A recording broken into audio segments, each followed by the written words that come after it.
Hello guys, good morning guys. Kumusta kayo dyan sa inyong mga bahay? Guys, okay ba tong costume ko guys? Tingnan nyo guys. Oh. May ano kasi ako, may appointment ako guys eh. Kaya kayo pagsuot ko eh. Ikaw nyo naman, Jeprox guys.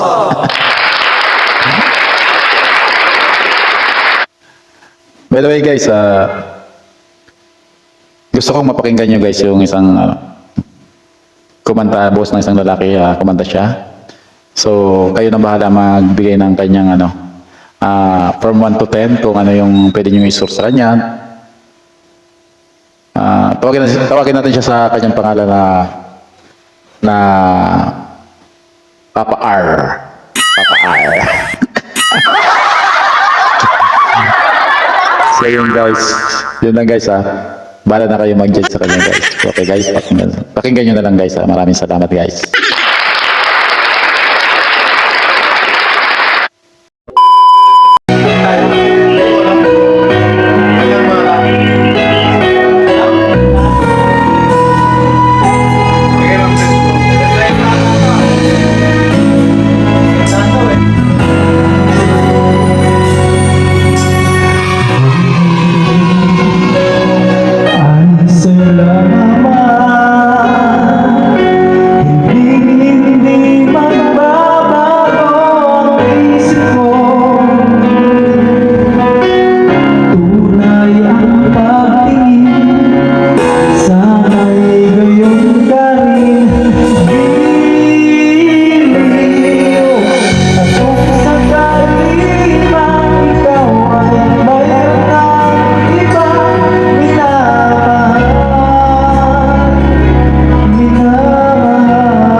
Hello guys, don't forget to like, share, and subscribe to my YouTube channel, Papa Charm TV. Thank you.